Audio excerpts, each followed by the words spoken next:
பிரேஸ்தெல்லாம் எல்லாரும் எப்படி இருக்கீங்க? நல்லா இருக்கீங்களா? எல்லாரும் நல்லா இருப்பீங்கன்னு சொல்லி ஆண்டவருக்குள்ள விசுவாசிக்கிறேன். இன்றைய வேளையில எல்லாருக்கும் என் அன்பின் வாழ்த்துக்கள். குறிப்பா பிறந்த நாள், திருமண நாள் காணுகிற ஒவ்வொருவருக்கும் என் அன்பின் வாழ்த்துக்கள். இன்னைக்கு சிந்தித்து தியானிப்பதற்காக எடுத்துக்கொள்ளப்பட்ட வேத வார்த்தை, இன்றோடு உங்கள் கண்ணீர் முடிவடையும் நாள் வாழ்ந்துவிட்டது. ஆம் பிரியமானவர்களே, வாழ்க்கையில ஏதோ ஒரு கவலை உங்களை அனுதினமும் மாட்டிட்டு இருக்குல்ல, அதை குறிச்சு நீங்க கவலையோடு கூட இந்த வீடியோ பார்த்துட்டு இருக்கீங்கல்ல. இன்னைக்கு ஆண்டவர் உங்களை பார்த்துதான் சொல்றாரு, இன்றோடு உன் கண்ணீர் முடிவடையும் நாள் வந்து விட்டது. இத்தனை வருஷம் நீ கண்ணீர் வடிச்சிருக்க மகளே, இத்தனை வருஷம் நீ கண்ணீர் வடிச்சிருக்கிற மகனே, உன் வாழ்க்கையில இனி நீ கண்ணீரை காண மாட்டாய். உன் வாழ்க்கையில கண்ணீர் வடிச்சது போதும் அப்படின்னு சொல்லி ஆண்டவராகி இயேசு கிறிஸ்து உங்களை பார்த்துதான் சொல்றாரு. உங்க கண்ணீர் வடிப்பு வேலையின் நிமித்தமாக உள்ள கண்ணீர் வடிப்பாய் இருக்கலாம். ஒரு கற்பத்தின் கனி கிடைக்காதா என் வாழ்க்கையில அப்படிங்கிற ஒரு கண்ணீர் வடிப்பாய் இருக்கலாம். திருமண தடை, அந்த தடை நீங்கி எப்ப எனக்கு திருமணம் நடக்கும், வயசு சென்றுட்டே இருக்கே, இனி திருமணம் நடக்குமா நடக்காதா அப்படின்னு சொல்லி மனதளவுல கவலை உற்று திருமண காரியங்களுக்காக நீங்க ஏக்கத்தோடு கண்ணீர் வடிச்சிட்டு இருக்கலாம். இன்னொன்னு என்னன்னா, விரும்பிய நபர், நீங்க நேசிச்ச நபர், அந்த நபரை நீங்க நம்பி அந்த நபர் உங்களை ஏமாற்றி உங்களை விலக்கி வாச்சிட்டு நீ எனக்கு தேவையில்லை அப்படின்னு சொல்லி உங்க மனசை ரணமாக்கி உங்களுக்கு துரோகம் பண்ணிட்டு போன அந்த நபரை குறித்து கண்ணீர் வடித்து கொண்டு இருக்கலாம். மனித அன்பை நாடி அந்த மனித அன்பு ஏமாற்றப்பட்ட உடனே அதை தாங்க முடியாம, ஐயோ என்னுடைய வாழ்க்கையில நான் ஏமாற்றப்பட்டு விட்டேனே அப்படின்னு சொல்லி கண்ணீர் வடித்து கூட அந்த வீடியோவை நீங்க பார்த்துட்டு இருக்கலாம். இன்னைக்கு ஆண்டவர் உங்களை பார்த்து சொல்றாரு, மகளே மகனே, நீ கண்ணீர் வடித்தது போதும், இனி நீ கண்ணீர் வடிப்பதில்லை. ஆமீன், ஹல்லேலூயா. இத்தனை வருடங்கள் கடனை குறித்து நீ கண்ணீர் வடித்து விட்டாய் மகளே, இனி நீ கண்ணீர் வடிப்பதில்லை.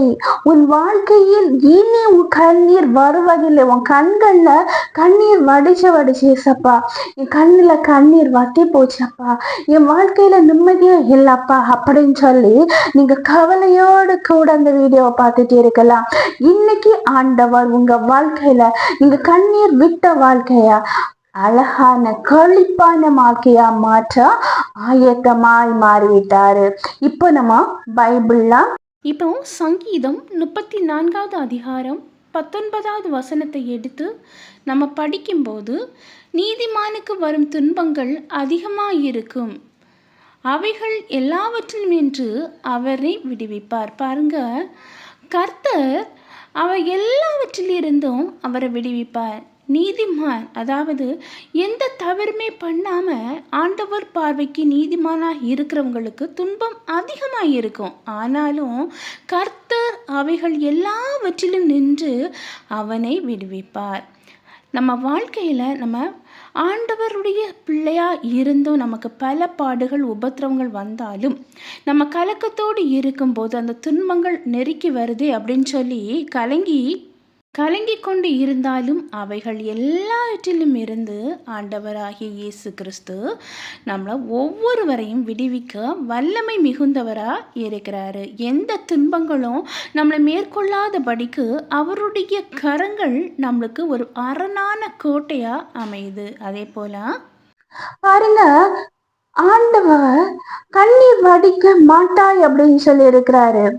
யோபுவோட வாழ்க்கையை பாருங்க, ஆசீர்வாதமும் செல்வமும் செழிப்புமாக இருந்த அந்த யோபு தன்னுடைய வாழ்க்கையில அத்தனை ஆசீர்வாதங்களை இழக்க நேரிட்டது ஒரு நாள். அந்த நாள்ல தன்னுடைய ஆசீர்வாதங்களை இழந்து, தன்னுடைய குழந்தைகளை இழந்து, தன்னுடைய அத்தனை ஆடு மாடுகள் செல்வங்கள் அனைத்தையும் இழந்த யோபு கண்ணீரோட ஆண்டவரை மறுதளிச்சானா? இல்ல பிரியமானவர்களே, கர்த்தர் தந்தார், என் கர்த்தர் எடுத்தார் அப்படின்னு சொல்லி ஒவ்வொரு நேரமும் ஆண்டவரை மகிமைப்படுத்துற நிமித்தமாகவும் ஆண்டவர் மீது அளவு கடந்த விசுவாசம் வச்சது நிமித்தமாகவும் யோபுவோட வாழ்க்கையில ஆண்டவர் இழந்த ஆசீர்வாதங்களை விட இரட்டத்தனியான ஆசீர்வாதங்களை ஆசீர்வதிச்சு அவரை பெருமைப்படுத்தினார். இரட்டிப்பான ஆசீர்வாதத்தை பெற்றுக்கொண்டார் அந்த யோபு. காரணம் ஆண்டவர் மீது கொண்ட விசுவாசம். உங்க வாழ்க்கையில கண்ணீர் வடிக்கிற காரியத்துல ஆண்டவர் அற்புதத்தை செய்வார் அப்படிங்கிற ஒரு விசுவாசம் உங்களுக்குள்ள இருக்கும் போது, நீங்க முழுவதுமா ஆண்டவரை விசுவாசிக்கும் போது, நீங்க எந்த காரியங்களுக்காக கண்ணீர் வடிக்கிறீங்களோ அந்த காரியங்கள் ஆசீர்வாதமானதாக மாற்றப்பட்டு உங்க கண்ணுல இருந்து இனி கண்ணீர் வடிக்க ஆண்டவர் அனுமதிக்க மாட்டாரு. இப்போ ஒரு சின்ன பிரேயர் பண்ணலாமா? அன்பின் பரலோக தந்தையே, அப்பா, இந்த அருமையான வேலைக்காக நன்றி ஆண்டவரே. எத்தனை பேருக்கோ கிடைக்காத நல்ல ஒரு தருணத்தை எங்களுக்கு தந்தீங்கப்பா. அந்த மேலான கிருபைக்காக நன்றியப்பா. இப்பொழுதும் ஆண்டவரே, என்னோடு கூட சேர்ந்து ஜபிக்கிற ஒவ்வொருவரையும் கண்ணோக்கி பார்க்க வேண்டும் என்று ஜபிக்கிறேன்ப்பா.